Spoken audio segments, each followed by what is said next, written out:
Bonjour et bienvenue sur le plateau de Trade ou pas Trade, une émission entièrement consacrée à la bourse en général et au trading en particulier. Cette émission est aussi ce qu'on appelle un document à caractère promotionnel parce qu'on y fera la promotion des varants et des certificats avec Léa Jézéquel, vendeuse produits de bourse Société Générale. Bonjour Léa. Bonjour Thibaut. Je vais vous présenter nos invités assis autour de ce plateau avec pour commencer Marc Daguerre, DT Expert. Bonjour Marc. Bonjour Thibaut, Bienvenue bonjour sur tout le le plateau. monde. Merci. Mathieu Lebrun, Publication Agora. Bonjour Thibaut, merci pour l'invitation. Mais c'est avec plaisir, Mathieu. Jean-Louis Cussac, Perceval Finance, trader pour compte propre, formateur. Merci d'être avec nous, Jean-Louis. Bonjour tout le monde. Alors, au menu de cette émission, nous avons l'Eurostoxx, Standard & Poor's, Nasdaq, Gecina, Vinci, SES Global et Air Liquide. On va commencer tout de suite avec la première rubrique. On refait la semaine.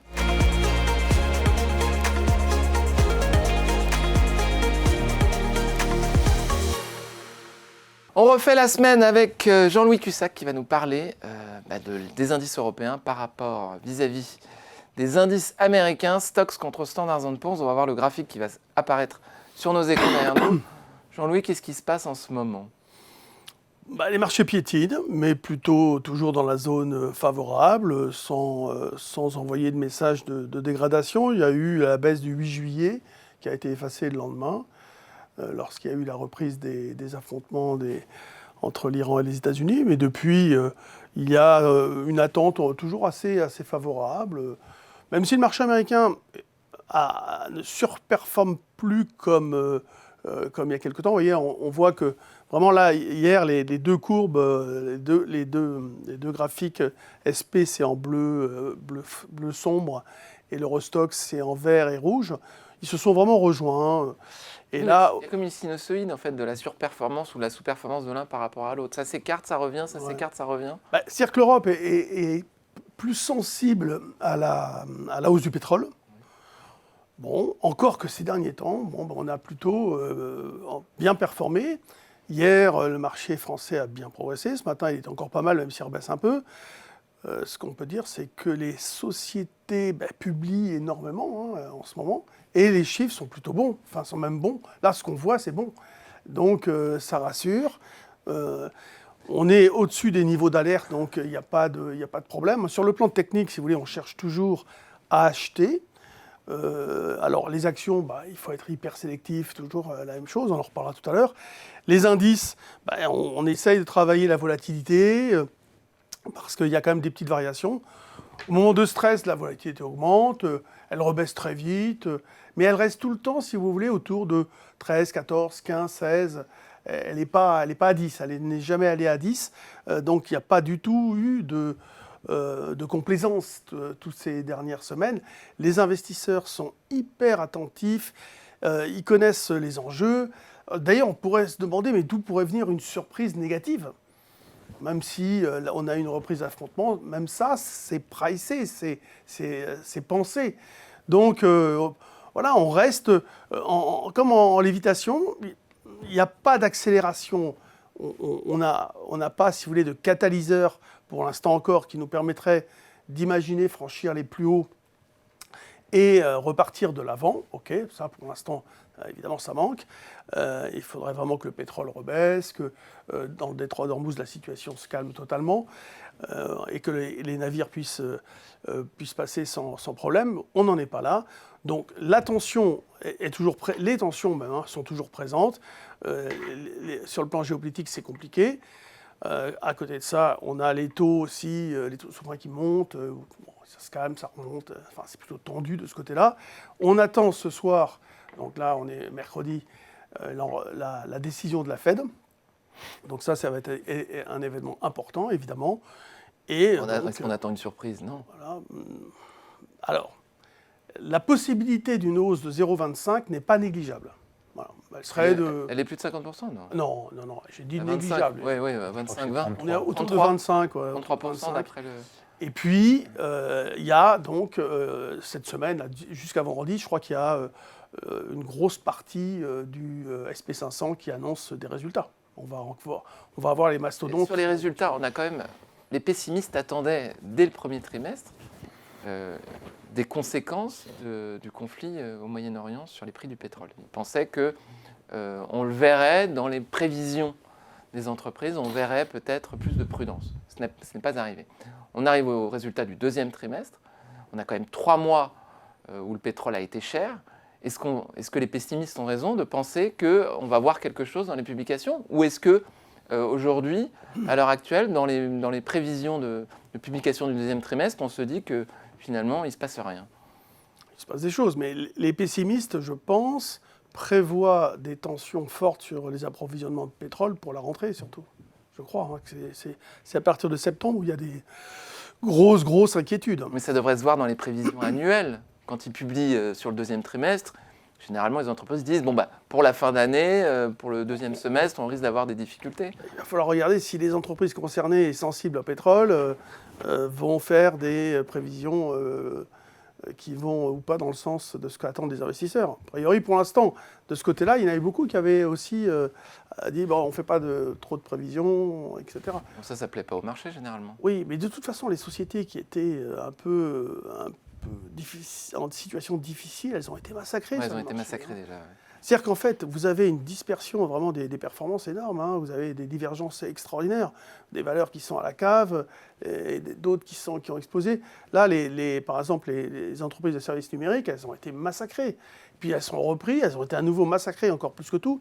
Et là, ce matin, on a Alten, on a des publications qui sont pas mal, qui sont bonnes même. Donc, peut-être que le secteur va se reprendre un petit peu, vous voyez, des choses comme ça.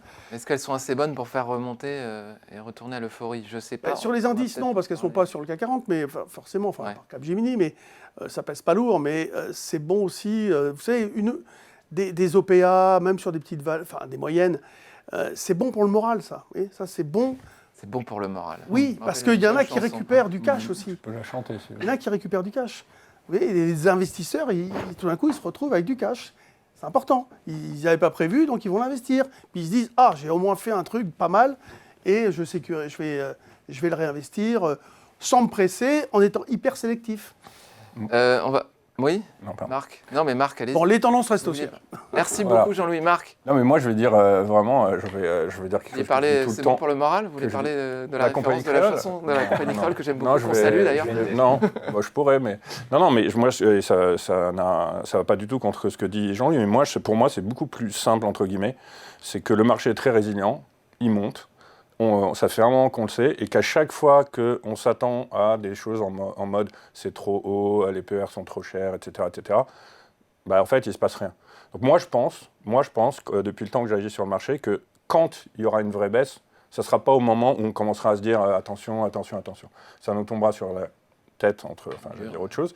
Mais donc du coup, sur les indices, sur la durée, il vaut toujours mieux être acheteur que de risquer de faire ce qu'on appelle shorter un top, qui pourrait arriver à un moment ou à un autre. Mais moi, ce que je constate depuis que je bosse et depuis très longtemps, c'est le Covid, on ne l'avait pas attendu, le Brexit, on ne s'y attendait pas, même si on savait que c'était quelque chose qui pouvait arriver. On va quand même parler avec Mathieu du Nasdaq, parce que le Nasdaq, il y a quelques nuages quand même qui s'amoncellent à l'horizon. On a vu Oracle qui était monté très très fort, qui redescend. On voit les hyperscalers, là, ceux qui préparent des data centers, etc., qui sont quand même un peu attaqués. Quel est votre sentiment sur le Nasdaq? Alors du coup, moi, je serais un peu plus nuancé. C'est vrai que, un peu plus nuancé avec certains points où je suis assez d'accord avec Jean-Louis. Dans le côté déjà, c'était en début de mois, la dernière fois que j'étais venu, on parlait du S&P 500 avec plus ou moins la même structure, d'essoufflement, d'hésitation, que ce soit en diamant, là, comme vous le voyez sur le Nasdaq, avec les petits pointillés. Excusez-moi, le diamant, c'est c'est ce qui est tracé, le losange, exactement, ce qui est tracé en pointillé noir. Et je crois que quand j'étais venu, donc c'était de mémoire le 1er ou le 2 juillet, on était plutôt dans la partie haute, effectivement, juste à gauche en fait de ma vente 2 que j'ai indiquée là sur le graphique. Et c'est vrai qu'en fait depuis un mois, moi il n'y a rien qui m'a incité à acheter le Nasdaq schématiquement, voire comme vous le voyez avec les petites flèches rouges précisément en fait, jusqu'à la fin de semaine dernière, j'avais même 3 puts ouverts concomitants sur le Nasdaq 100, c'est-à-dire que c'est pas fréquent que je fasse ça. C'est-à-dire en fait, en fait j'ai résumé, j'ai gardé ce que j'ai fait depuis début juin très factuellement, avec une première vente en fait sur la partie gauche. Derrière j'avais fait la PBP. Alors pas au plus bas, mais dans l'acronyme que vous connaissez parfaitement maintenant. Nous avons aussi des nouveaux auditeurs. Et voilà, ouais, alors du coup, c'est vrai que je devrais mettre des petits astérix, etc. Mais donc voilà, en fait, ça résume ce que j'ai fait depuis 2 mois. Et encore jeudi dernier, j'avais ouvert du coup un 3e put consécutivement la publication. On avait des résultats, comme Jean-Louis le disait, là on va avoir d'ailleurs ce soir et demain des gros noms du Microsoft, Meta, Apple ou Amazon également. Donc ça va évidemment driver le S&P et le Nasdaq 100 en premier lieu.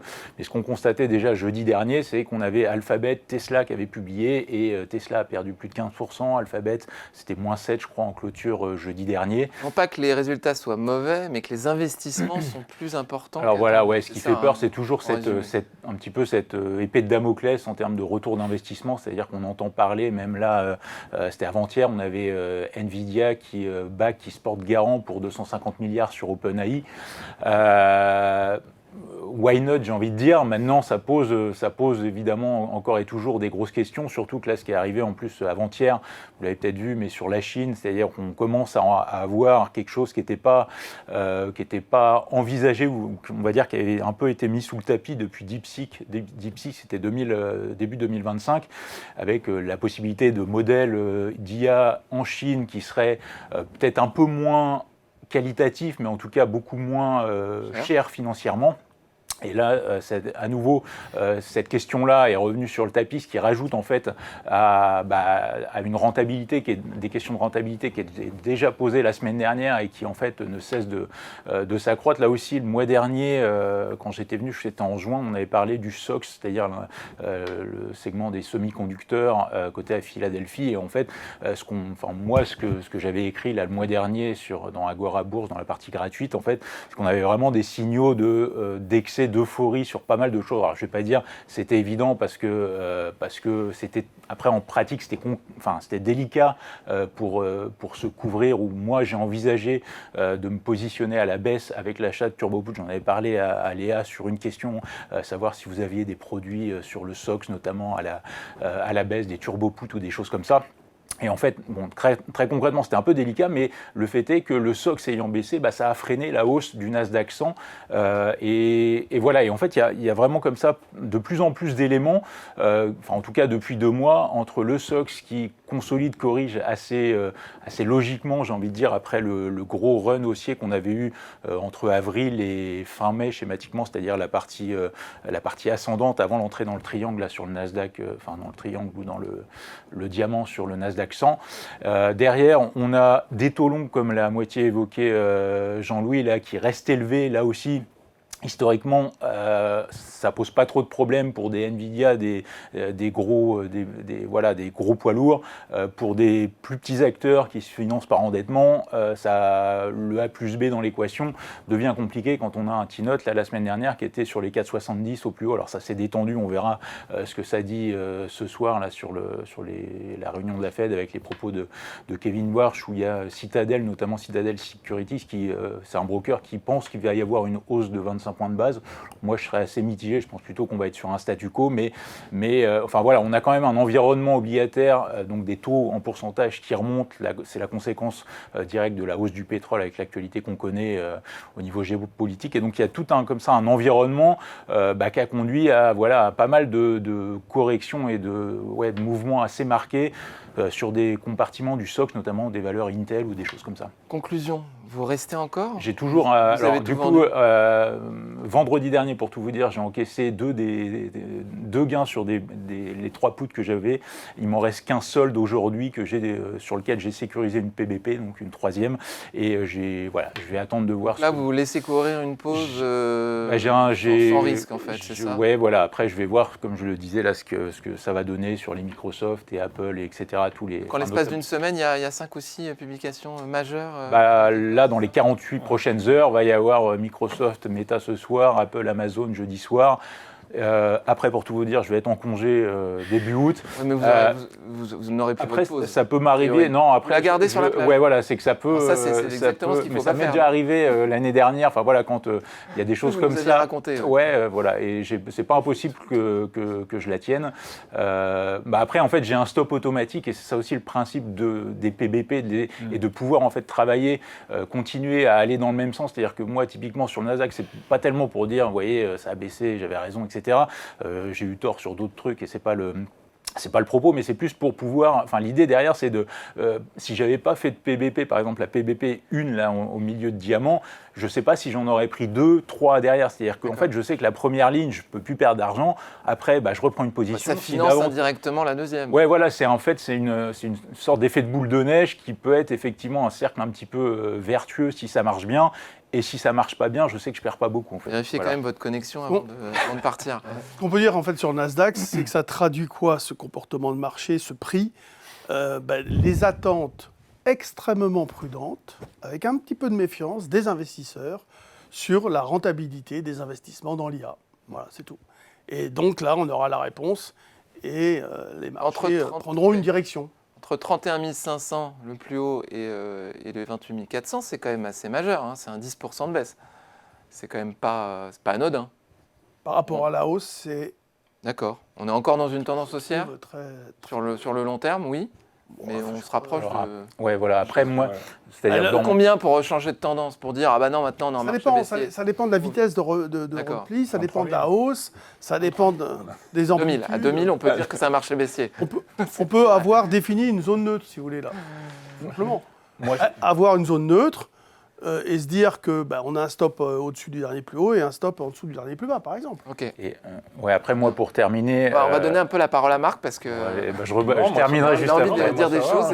Non, disons qu'après, non, je pense pas que... Après, parce qu'on a quand même pas mal de valeurs qui corrigent assez nettement là, dans le SOX, notamment, on l'a vu avec SanDisk, avec SK Hynix, qui a publié des super résultats. Oui, 1200% de progression du résultat.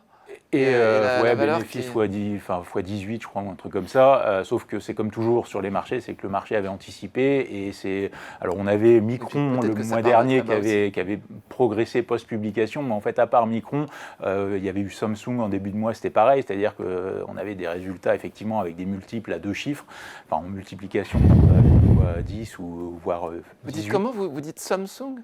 Samsung, ouais. Oui, Samsung. J'ai entendu Samsung. Je me suis dit, non, on parle du même. Passé 6 mois en Corée.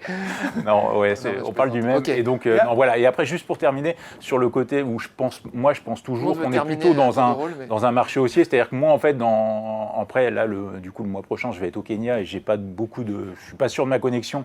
Donc, en fait, mais voilà, je rebondissais sur votre propos tout à l'heure, Thibaut. Mais en gros, ce que j'envisage, c'est un retour, en fait, en cas de grosse baisse vers le rectangle bleuté, c'est-à-dire les anciens sommets, là, vous voyez, de fin 2025, le rectangle bleuté.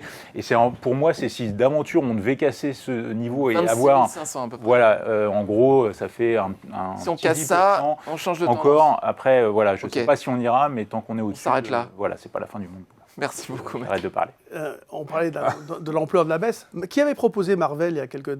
Oui, parce qu'on en avait parlé. Il y avait, toi non, justement, mais... Marvell, je la surveille, elle a bien décalé, elle a beaucoup baissé. Et elle est revenue dans cette fameuse zone, là, bientôt, parce que moi, je sais que j'ai placé un ordre à l'époque à 164, et là, on a flirté avec le niveau, on ne l'a pas atteint hier. Ouais, chez View quand même. On en est pas loin. Ah non, mais j'en achète. Non, mais c'est marrant, parce qu'on c'était avec Nicolas, je crois, à l'époque, et c'était il y a 2 mois, juste quand il y avait le PDG de Nvidia qui avait promis que ça allait être On s'en va, Marc.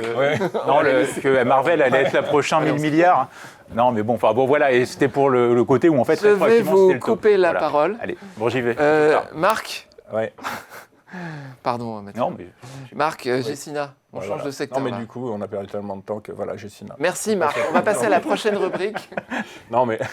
alors, juste une chose avant de démarrer, parce que pour les gens qui nous regardent, comme vous dites, qui sont un peu plus novices, quand Mathieu parle de PBP et de stop, et qui va peut-être garder son put, c'est que quand on fait une prise de bénéfice, pas 40%, 50%, 60%, et qu'on relève son stop, on se garantit un gain sur la ligne, quoi qu'il arrive. Alors, et on se dit, oui, peut-être que mon gain peut augmenter, mais si je vais dans le mauvais sens, je ne sais pas à combien a mis son stop Mathieu, mais voilà, je garde 25% quoi qu'il arrive.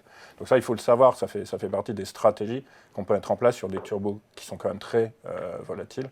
Voilà. Bon, alors maintenant, Merci beaucoup. on a déjà Donc là, on parlé. change complètement de secteur. Oui, on part dans l'immobilier. Mais on change de secteur, mais on ne change pas de stratégie. C'est-à-dire, moi, c'est de l'analyse technique, hein, pure et dure. Après, je fais quand même un peu attention avec les taux, tout ça. Enfin, ce qui peut rendre une boîte comme Gecina, qui fait effectivement de l'achat ou de la construction immobilière pour après la mettre en location pour des particuliers ou des professionnels. Là, moi, j'ai ce que j'appelle une boîte de latéralisation, qui est le petit rectangle bleu. Et très, très souvent, en probabilité, quand on rentre dans une boîte comme ça, on en sort à la hausse.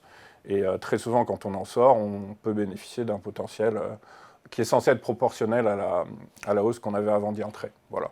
Donc nous, on s'est positionné sur Gecina à la sortie de la boîte, et on a atteint notre premier objectif, et on est déjà sorti, parce qu'il y a eu un gap le lendemain de notre positionnement, et déjà, on était sur le premier objectif en 2 jours, donc on en a profité pour sortir.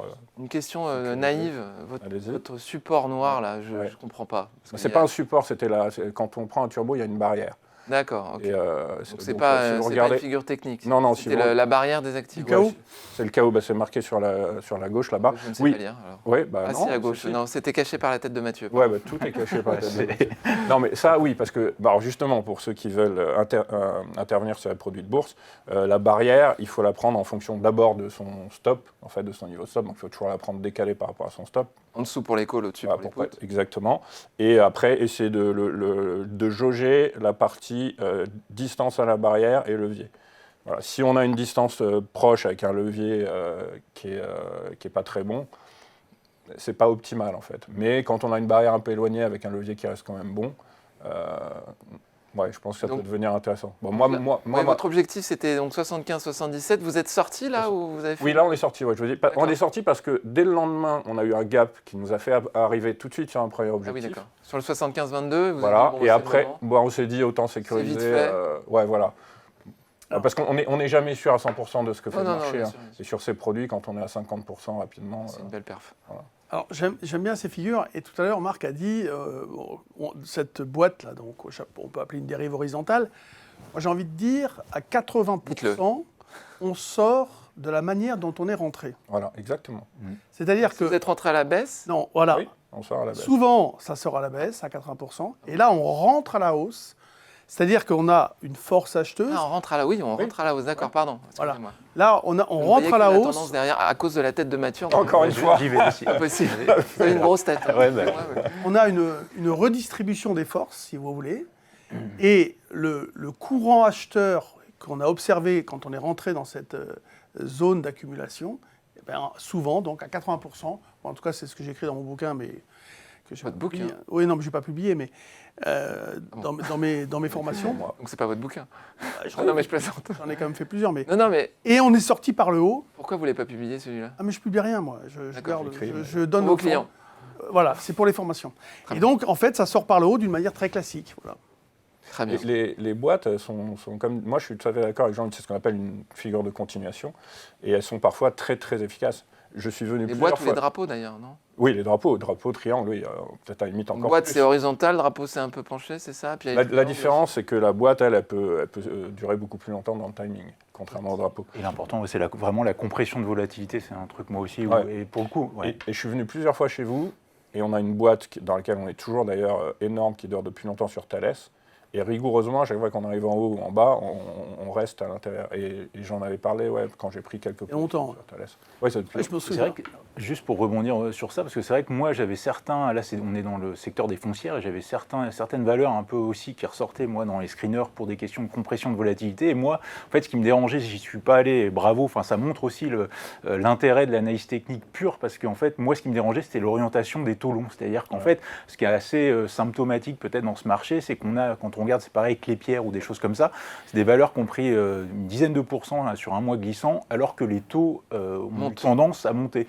Et en fait, historiquement, c'est plutôt, c'est un peu contre-intuitif, mais ça montre que des fois, il ne faut pas forcément chercher midi à 14h.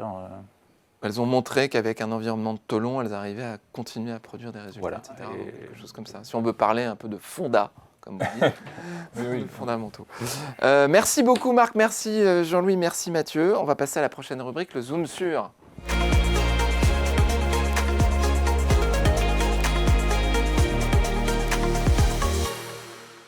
Le Zoom sur Léa Jézéquel, vendeuse produits de bourse Société Générale, va nous parler d'un nouveau programme sur le site SG Bourse, sur la chaîne YouTube SG Bourse, avec d'ailleurs Marc Dagger. Oui, Marc Dagger qui ouvre le programme. Alors c'est une continuation d'un programme qui existait déjà, peut-être il y a quelques temps, vous m'avez entendu parler, vous avez écouté notre podcast qui s'appelle Trader sur un plateau, où effectivement vous retrouverez bien sûr des invités qui ne vous sont pas inconnus et qui passent dans Trade ou pas Trade.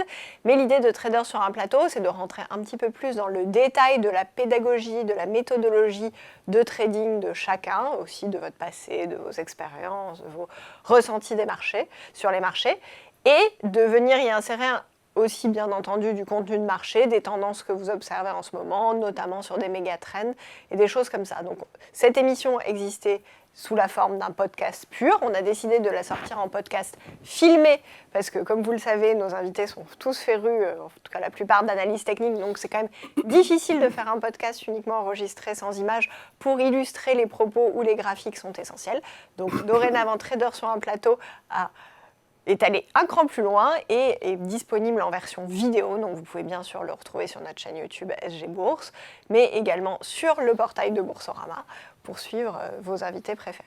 Ce qui est particulièrement intéressant dans ce programme, c'est de voir la genèse d'une recommandation ou d'une analyse financière. Quand on a fait ça avec Marc et qu'on le fera avec nos autres invités, c'est de voir comment se construit un scénario d'investissement. À partir de quels signaux, à partir de quelle configuration, on va générer une conviction de marché. Et ça, j'ai beaucoup apprécié. Merci beaucoup Léa Jézéquel. Et merci. Je rajoute une chose encore, il faut vraiment mettre des likes sur ma vidéo, hein. Je compte sur tout le monde. Vous entendez, hein, sinon il ne va pas être content. Il ne viendra plus. Voilà, et comme pour Trade ou pas Trade, n'hésitez pas aussi, vous auditeurs, à nous proposer soit des valeurs, soit des figures d'analyse technique particulières qui vous intéressent. On est bien sûr preneurs de vos besoins et on pourra tout à fait envisager de les aborder au cours des prochains numéros. Merci beaucoup. On va passer à la prochaine rubrique, le coup de cœur des traders.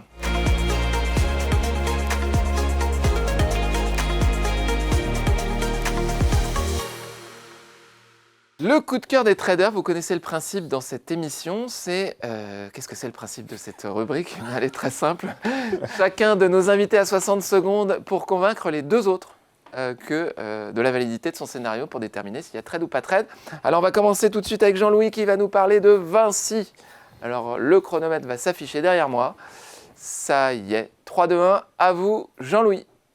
C'est parti. Bon, eh bien, écoutez, Vinci, valeur du CAC 40, 75 milliards de chiffre d'affaires, ils sont dans la construction et dans beaucoup de choses. Et elle a bien baissé. Bon, c'est vrai que ce n'est pas... un marché vedette, enfin qui fait la une des journaux tous les jours en ce moment. C'est pas de l'IA, mais on est revenu sur un niveau support, si vous voulez, qui remonte à un certain temps, 118. Et j'ai essayé de trouver une valeur défensive. On a besoin, je pense, de travailler ce genre de valeur pour, alors pas forcément gagner beaucoup, mais éviter de perdre. Vous voyez, comment gagner un peu, c'est aussi se dire que la configuration, elle est résiliente, elle est solide, etc. Donc 4,2% de rendement, des perspectives excellentes, un consensus favorable. Donc l'idée, c'est soit on achète stop au-dessus de 123, ça me paraît un peu tardif, mais on peut travailler des petits écarts partant de 118. Merci beaucoup Jean-Louis. Alors Mathieu, Marc, trade ou pas trade? Il n'y a pas de nuance, on est obligé. Non, vous savez bien, écoutez, ça fait suffisamment longtemps que vous venez sur ce plateau pour... on n'accepte pas le mi-figue, mi-raisin. 118, 218. Alors, trade. Alors, soutien total pour Jean-Louis. Allez. Mathieu, pourquoi? Parce que j'aime bien Jean-Louis, et voilà. Ok, merci beaucoup. non, après, en fait, là où je voulais nuancer la chose, c'est que je crois, si mes souvenirs sont bons, c'est que Vinci publie demain.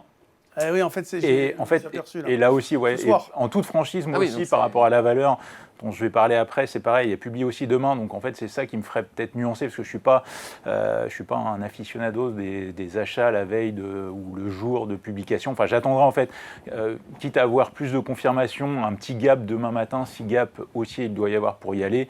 Voilà, j'attendrai peut-être demain matin, mais c'est vrai que j'aime assez bien la zone. Quitte à rater les 3-4 premiers pourcentages de hausse, voilà, c'est un peu juste en termes de timing ce qui me fait défaut. Voilà. Parfait. Marc?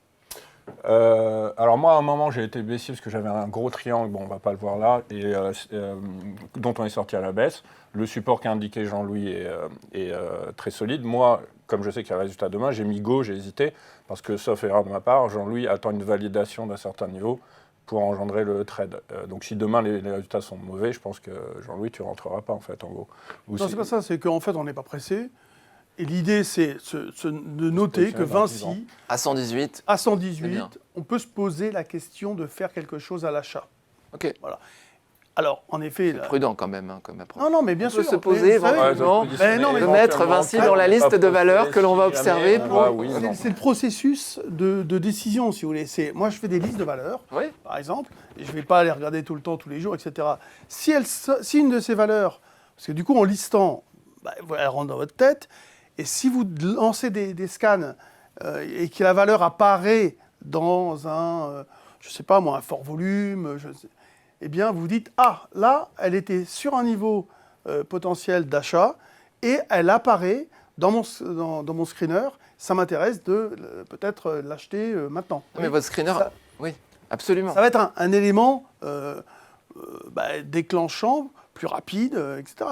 Non, mais si jamais un jour, à la faveur d'un mouvement baissier de marché, l'action ainsi se retrouve à 118, voire en dessous, tout d'un coup, le feu, parce qu'elle était dans votre liste d'observation, vous allez vous dire, c'est le moment. Par exemple. Parfois, tout d'un coup, on a une conviction. Merci beaucoup, Jean-Louis. On va passer maintenant à Mathieu avec SES Global. Je ne connaissais pas la valeur, mais vous allez nous en parler maintenant. On met le chronomètre. D'ailleurs. 3, non, non. Non, 3, 2, 1. Donc, SES, on est sur un opérateur de satellite, un peu comme ce que pour Vinci, pour Jean-Louis, ça publie demain, donc nuance, parce qu'effectivement, j'ai checké rétroactivement pour tout vous dire la chose, mais donc attention à la réaction demain. Maintenant, moi, ce que j'aime bien, c'est structurellement une tendance haussière qu'on voit avec l'oblique grisé, les flèches vertes. Ce qui était intéressant, c'est que j'en avais parlé de mémoire début avril, parce que je l'avais surveillé, je ne l'avais pas pris, et c'était passé de 7 à quasiment 10 € en ligne droite. Et voilà, et c'est dans les choses que j'ai peut-être un peu regretté.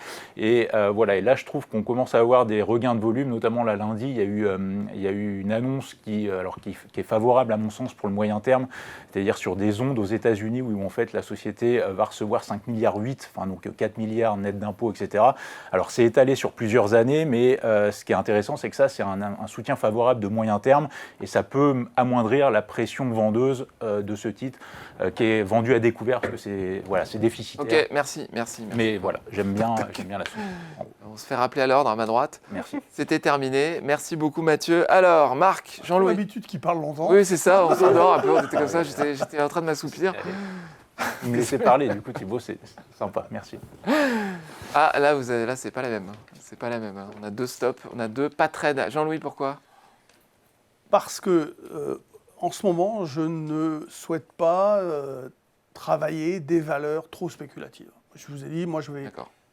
Pour moi, c'est une période qui est pas mal, qui est porteuse. Il y a des choses à faire, mais je préfère me concentrer sur des défensives, sur des valeurs qui offrent un risque plus faible. Alors, évidemment, il y a un risque de gain plus élevé.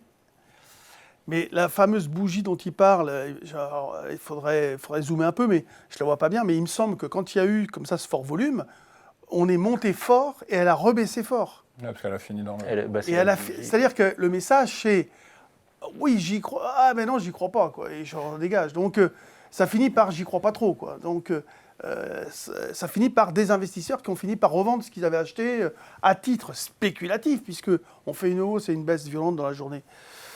Donc voilà, c'est tout. C'est pas que les... Je les connais pas trop, les fondamentaux de SES, les consensus. Il y a beaucoup de dettes, en fait. J'avais fini, j'avais 1 minute, en fait. C'est un secteur, quand même. Une heure de plus, vous auriez pu aller au bout de votre raisonnement. Non, mais c'est un peu comme Intelsat, c'est un peu des secteurs... de ce type-là. Ouais, non, c'est compliqué. Il y a 5 milliards de dettes. Et après, ce qui est intéressant, c'est que justement, en fait, ils déconstruisez pas. Enfin, non, mais je finirai après. Bon, voilà, donc je préfère pas. Ok, merci Jean-Louis. Marc. Alors moi, évidemment, je regarde toujours techniquement. Et techniquement, je trouve ça très fragile là aujourd'hui. La droite de support que Mathieu a tracée, je la trouve assez forte, mais on n'est pas dessus encore. Et si on y va, il y a encore une petite marge de descente, puisqu'elle a quand même scrupuleusement bien marché. Hein. Ce n'est pas comme si on rebondissait quand on s'en approchait. On rebondit quand on la teste. Le secteur, je n'ai pas un avis très prononcé, mais pas forcément très favorable. Et dernière chose, c'est qu'effectivement, il y a... Alors, Jean-Louis et Mathieu ont dit qu'ils s'en sont rendus compte peut-être sur le tard, mais c'est vrai qu'il y a les publications demain. Et c'est peut-être pour moi un peu trop risqué d'essayer d'anticiper des... Droit de réponse. Alors, ce qu'il faut garder en tête justement, et par rapport à la publication de demain, c'est que vous voyez en fait la mèche, il y a une grande mèche là juste à gauche de ma dernière flèche verte. Il y a eu une grande mèche, c'était début mai, et ça c'était post-publication, et ça devait être consécutivement à mon intervention quand j'en avais parlé de mémoire en avril sur ce plateau. Et donc voilà, donc ce qu'il faut garder en tête, c'est-à-dire qu'en fait voilà, c'est ce qu'il faut garder en tête typiquement demain, c'est que demain matin, c'est que c'est pas impossible qu'on ait comme ça ce genre de grosses fluctuations, d'où ce que je disais Jean-Louis, c'est qu'on n'est pas sur du Vinci, on n'est pas sur du Gessina, c'est pas des trucs qui vont prendre 1% ou baisser de 1%. Maintenant, quand ça y va, comme on l'a vu pendant le printemps, ça peut prendre effectivement 20 ou 30%. Et moi, ça peut ouvrir à -4 et terminer à +6. Alors ça peut aussi ouvrir à peut y avoir de la volatilité demain. Ouvrir à -4 et terminer à -14 aussi. Et voilà, aussi, c'est la bourse effectivement. Non, mais donc après voilà. Après, ce qui là aussi pour nos auditeurs, ce qui est possible de faire, c'est d'en prendre, en fait, de splitter les positions. Moi, c'est des choses que j'ai l'habitude de faire. C'est-à-dire, typiquement, quand on aime bien, que ce soit du Vinci ou du SES ou des choses comme ça, on sait qu'on a une échéance à 24-48 heures, on prend par exemple une demi-position. Si on a l'habitude de mettre, je ne sais pas, 2-3 000 euros en valeur nominale, au début on va juste mettre 1000 et puis on voit ce qui se passe post-publication. Et si jamais ça décroche de 10 ou 15, vous perdez, vous acceptez de perdre très vite 100 ou 150 euros et vous passez à autre chose. Et à l'inverse, si ça tient, et que typiquement SES se reprend au-dessus des derniers creux, pourquoi pas remettre les 1000 ou 1500 supplémentaires. Enfin, c'est comme ça que moi j'interviens avec l'idée d'avoir des confirmations en fait. Tu chercherais quoi comme strike du turbo par exemple là-dessus? Là, moi en fait. C'est intéressant parce que la valeur est volatile. Le strike du turbo va amener un choix. Moi là, c'est uniquement en cash action en fait pour tout dire. Je sais qu'il y a des turbos, mais vu que vous preniez un turbo, vous preniez un levier de 2 ou 3. C'est ça. Ouais, voilà, c'est qu'après on est sur là aussi on est sur. C'est-à-dire que typiquement sur du Vinci. Pourquoi pas faire du turbo, mais là sur du SES, comme je disais, où la dernière publication, on était passé de mémoire de -8 à +3 en séance. Là, moi, ça va me suffire en termes de volatilité naturelle à faire, donc juste que ce soit là, c'est sur du compte titre parce qu'on n'est pas éligible au PEA, mais voilà. Ok. Je ne dis plus rien. Non, parce qu'on est un petit peu en retard. J'ai envie très brièvement. Si je prenais un turbo, étant donné que la valeur est très volatile, je prendrais justement un turbo très proche du prix pour ne pas perdre beaucoup. C'est-à-dire que je ferais toujours une petite somme. Alors, une toute petite somme. Exactement, une petite somme. Mais cette petite somme, justement, elle peut amener un gros écart favorable. Il y a deux et une petite perte. Soit prendre un levier bas pour avoir... Pour être si on a l'idée... Un levier élevé, mais à ce moment-là, avec une... De vouloir y aller sur la valeur. Assez faible. Marc, c'est à vous. Ouais, alors moi, personnellement, avant de commencer, je ne conseille pas sur des turbos des leviers en dessous de 4. Je trouve que ce n'est pas rentable. Ça ne sert plus à rien. Okay. Ah non, parce que déjà, si on est dans le bon sens... Et pas au-dessus de combien? On va arriver. On vous voit rarement avec des leviers élevés non plus. Ah non, alors sur action, ça dépend sur quel type de classe d'actifs. Mais sur action, je vais rarement au-dessus des 10-12. D'accord, mais 10-12, c'est quand même beaucoup. Oui, c'est beaucoup. Mais dans certaines configurations, ça peut valoir le coup. Mais comme disait Jean-Louis, dans ce cas-là, il faut un stop serré. Après Vinci, Air Liquide, les valeurs défensives de la cote, finalement. 60 secondes, le chrono va arriver. 3, 2, 1, c'est à vous. Alors, Air Liquide, j'avais renvoyé un graphe, mais on a mis l'ancien. Bon, c'est pas grave, parce qu'en fait, il y a eu... oui, parce que depuis, il y avait la publication de résultats, mais moi, c'était avant de venir, donc c'était hier. Alors, les résultats ont été solides. Mais on a quand même engendré une baisse. Cette baisse est expliquée en grosse partie par une valeur qui a bien surperformé et des prises de bénéfices avec des résultats solides, mais je ne pense pas que ça vienne complètement arrêter le mouvement haussier. Moi, j'ai toujours l'habitude de faire ma petite blague un peu, donc dire que Air Liquide est une valeur solide depuis quasiment, enfin, ça fait partie des valeurs du CAC qui sont des valeurs de fonds de portefeuille assez intéressantes. Il y a une petite oblique que j'ai mis en pointillé parce qu'elle n'est pas non plus extraordinaire de hausse, mais ce qui est intéressant, c'est qu'on est venu, après les résultats, la tester avant de repartir un peu. Donc voilà, techniquement, je trouve que c'est assez propre. En Elliott, quand on connaît Elliott, il manque une vague de hausse. Donc moi, je me dis, se positionner ne serait-ce que sur la vague de hausse avec un retour. Stop. Voilà. Avec un retour. C'est le suspense. Retour sur le plateau avec les votes. Qui aurait tout changé. Pour répondre. Jean-Louis. Ah bah forcément, parce qu'on ne sait pas ce que vous allez faire exactement. Jean-Louis. Ah bah oui, mais bon. Alors, vous aurez l'occasion de répondre. excellente valeur, mais je ne vois pas ce qui permettrait à Air Liquide de surperformer le CAC 40. Voilà. Déjà ça, pour moi, c'est très important. Donc je préférerais, si vous voulez, aller faire ce type d'achat sur une configuration qui peut y ressembler sur le CAC, sur des plus hauts comme ça, et pas sur Air Liquide. Voilà. Mais c'est typiquement pour moi la valeur à acheter quand plus personne en veut. On ne sait pas pourquoi. Parfois, on ne savait pas trop pourquoi. Comme en janvier 2026. Exactement, au début de l'année, c'était une cata. Moi, j'en ai fait. 140, 180. On l'a proposé à l'époque. Je me souviens, avec Dorian, on en avait parlé. Ils n'en voulaient pas. Ils n'en voulaient pas à cette époque-là. Et tout d'un coup, ça y est, elle est repartie dans une dynamique haussière, etc. Voilà, donc pour moi, le chemin est fait. Maintenant, c'est pas, si vous voulez, c'est pas non, oh là, pas du tout, c'est moche, etc. Non, elle est jolie, mais voilà, c'est simplement cette notion de surperformance qui me gêne. Merci Jean-Louis. Alors, Mathieu. donc moi, je suis prudent sur le court terme parce que j'aime pas quand un titre baisse post-publication. Et ça, comme l'a dit Marc, là, ça a été le cas hier. Alors, ça ne veut pas dire qu'elle va aller à 150 €, mais je pense plutôt qu'elle risque de latéraliser, voire, je suis assez d'accord avec Jean-Louis, voire de sous-performer un CAC qui, si le CAC doit bien se tenir pendant le mois d'août, voilà, malgré ça, je ne suis pas convaincu qu'elle aille à 190 € par exemple. Voilà, je serais plutôt d'avis d'avoir un biais haussier, c'est-à-dire typiquement acheter plutôt un Stability ou un produit plus neutre, sans penser, comme je le disais, qu'elle va perdre 15%, mais je pense qu'on va être plus en phase de consolidation pendant le mois d'août qu'autre chose. Merci beaucoup Mathieu. Marc, à vous. Bon, en fait, je Réponse. trouve que les arguments de mes collègues sont ridicules. Tiens, tu peux... Non, mais plus sérieusement. Jean-Louis commence par dire, je ne vois pas comment Air Liquide peut surperformer le CAC, alors que Air Liquide surperforme le CAC depuis un moment. Et bim. Et bim. Bah oui. Non, mais c'est concret. Il me dit, je ne vois pas comment il peut, alors qu'il le fait. Bon.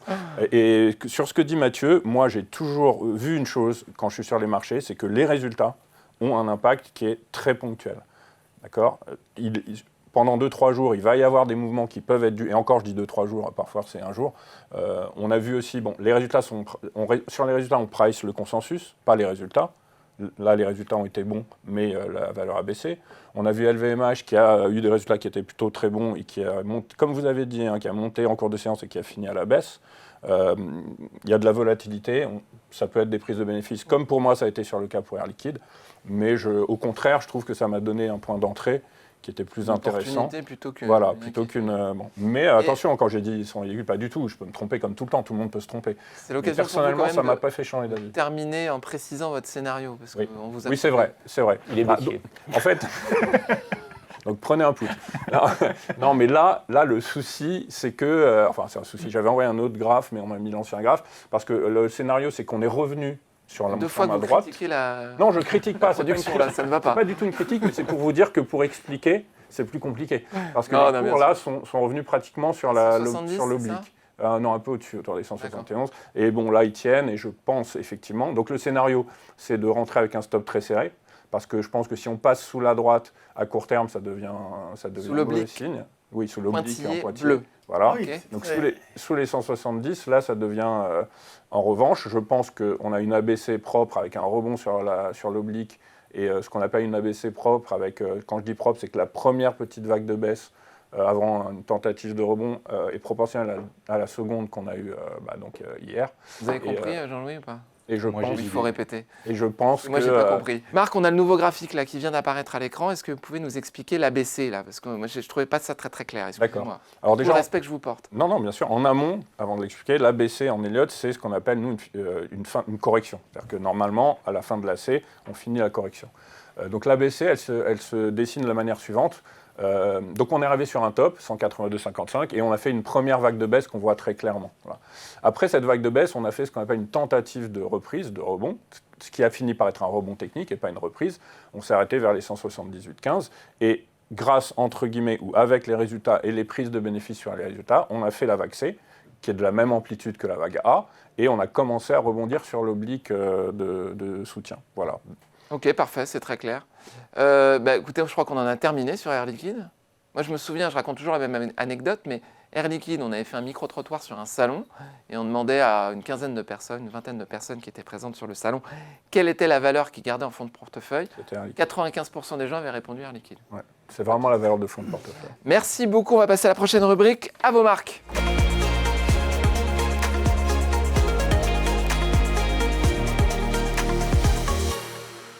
La rubrique à vos marques, le quiz avec Léa Jézéquel, vendeuse produits de bourse Société Générale. Comme sujet cette semaine, les marchés asiatiques. On est pressé là. On voyage, on va en Asie. Vous connaissez la règle du quiz. Vous ne buzzez pas avant que j'ai énoncé toutes les réponses possibles. Première question. Quelle particularité distingue certaines bourses asiatiques des principales places boursières occidentales? Réponse 1, elles n'ouvrent que 3 jours par semaine. Réponse 2, elles ferment chaque jour pendant la pause déjeuner. Réponse 3, elles ferment tout le mois d'août. Vous précipitez pas. C'est incroyable ça, vous ne savez pas ça. Quoi? Moi je voudrais... Certaines bourses. Alors très franchement, je vais tenter, j'élimine la 3 je pense, mais je veux dire, elle n'ouvre que 3 jours par semaine. Non. Allez, 2 alors. Jean-Louis est bon. Ah, c'est Allez, joli. 2. Elle ferme pendant le déjeuner? Oui, tout à fait. Alors Il y a effectivement, 2 séances. c'est très surprenant. Moi aussi, je l'ai appris grâce à ce quiz. Personne ne savait. Effectivement, alors plusieurs grandes places boursières asiatiques, pas toutes, mais quand même de très nombreuses, dont Tokyo, Shanghai et Hong Kong, donc quand même les principales, ouvrent le matin, interrompent leur échange pendant la pause déjeuner et rouvrent l'après-midi.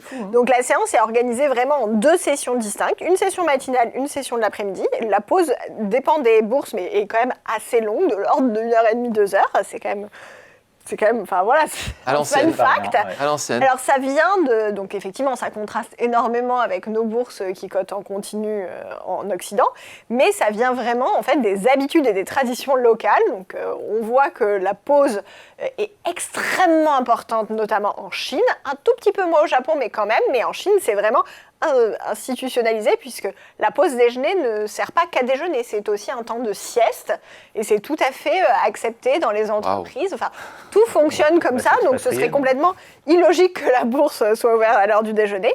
Et aussi aujourd'hui, on dit les investisseurs et les traders continuent à se satisfaire en fait de cette pause parce qu'ils disent que c'est très pratique pour finalement réévaluer leur position, refaire des graphes, réajuster les choses. Donc tout le monde y trouve son compte et c'est pas du tout à l'ordre de. J'ai entendu les traiteurs, pourquoi ils vendent des repas? En fait, les traders ou les traiteurs? Les traders, pas ils vendent beaucoup de plateaux repas, c'est vraiment. Non, parce que je me suis tournée vers Jean-Louis. Jean-Louis ne fait pas encore traiteur à ma connaissance. Jean-Louis, quand vous avez commencé, avec tout le respect que je vous dois aussi, c'était quoi les heures de route? C'était 10h, 16h? Non, c'était 12h, 14h. Mais bon, ça 12h, 14h? Comme il y a eu la loi Nory, ça se poursuivait toujours jusqu'à 14h30, 15h, de plus en plus tard. Donc il n'y avait que 2 heures de trading par jour, dans les années 80, 70. Incroyable.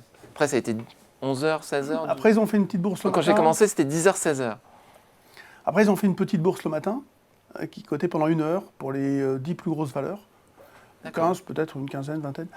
C'était à, je ne sais plus, c'était 9, 10 ou 10. Non, c'était 9, 10, je crois. Et puis après, il y a eu, voilà, petit à petit. Incroyable.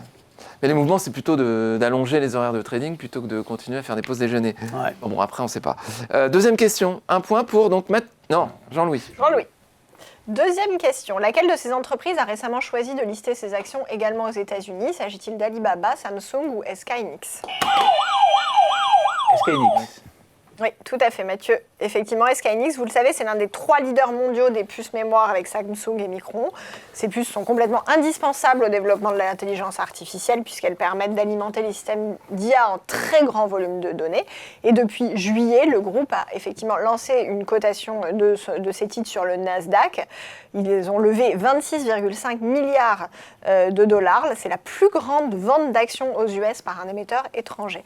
Voilà, c'est pas les seuls. Il y a beaucoup d'entreprises asiatiques qui choisissent également, voire exclusivement, d'être cotées aux États-Unis. Ça permet bien sûr d'élargir la base des investisseurs, d'améliorer la visibilité et d'obtenir une valorisation peut-être plus proche de celle des grands groupes américains que si on y restait uniquement sur des bourses asiatiques. Comme Alibaba d'ailleurs, entre autres. Ouais. Un point pour Mathieu, un point pour Jean-Louis. 3e question. 3e question. Quelle est la capitalisation de la bourse de Shanghai en juillet 2026 ? 8 700 milliards de dollars, 39 300 milliards de dollars ou 42 milliards de dollars. 42 400. Au hasard. 42 400 milliards. 39 003. Ouais, c'est ça. Non 42 400 alors pour moi. Non. Eh ben, alors, C'est 42 400 milliards. oui. Réfléchis bien. Hein.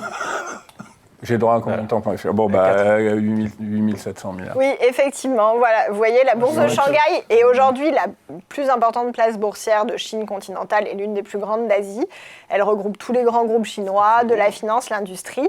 Mais malgré son poids considérable en Asie, sa capitalisation reste très inférieure à celle des grandes places américaines, puisqu'en comparaison, bien sûr, le NYSE représente 39 300 milliards et le Nasdaq 42 400 milliards de dollars. Donc il y a vraiment un écart énorme. Bien sûr, il y a plusieurs facteurs qui expliquent cet écart. Les marchés américains accueillent quand même toutes les plus grosses entreprises mondiales, notamment de la technologie, qui ont des valorisations, vous le savez, absolument exorbitantes. Et aussi, il y a quand même une ancienneté, un côté ouvert aux investisseurs internationaux et une très grosse profondeur de marché qui favorise énormément la bourse américaine, qui est the place to be quand même lorsqu'on approche des très grosses capitalisations qui se tournent tout de suite vers cette place. Voilà. Un point partout. 4e question. Lequel de ces marchés est aujourd'hui considéré comme un marché émergent selon la classification MSCI ? S'agit-il du Japon, de Singapour ou de la Chine ? La Chine. Oui, effectivement, Marc. Alors ça peut paraître surprenant puisque la Chine, quand même, est la 2e économie mondiale, donc elle soit encore considérée comme un marché émergent. C'est pas forcément quelque chose qui est très intuitif. En fait, ce qu'il faut savoir, c'est que dans la classification MSCI, il n'y a pas que les fondamentaux économiques et la croissance et la taille qui est pris en compte, mais il y a aussi le degré d'accessibilité du marché pour les investisseurs internationaux. Et c'est là, en fait, où la Chine pêche par rapport au Japon et à Singapour, c'est qu'en fait, il y a encore des lois qui ne garantissent pas à 100% une libre circulation des capitaux en termes de transparence, de protection des investisseurs et d'efficacité des infrastructures. Ils ne sont pas encore, on va dire, à l'échelle des autres, et c'est pour ça qu'ils sont considérés encore comme un marché émergent, malgré leur croissance économique très forte. Il y avait un acronyme pour définir les émergents qui était BRICS, je crois. Et il y avait Brésil, le East et l'Inde. Oui. Donc je savais que c'était Chine. Après, RS, Singapour. RS, je me souviens pas. Singapour aussi. Russie. Russie et Inde. S. Non, mais le S, oui, Inde, mais le S, je sais plus. Singapour. Ouais. Si, je crois, ouais. Bah si. Si. Ça peut être quoi d'autre ? Non, sinon il y aurait eu Singapour. Là. Ouais, non, mais non. Parce C'est que pas c'est dans la liste. C'est pas la non. série, c'est Bon, écoutez, j'en sais rien. Pas grave. On répondra à ça la prochaine fois. 5e question.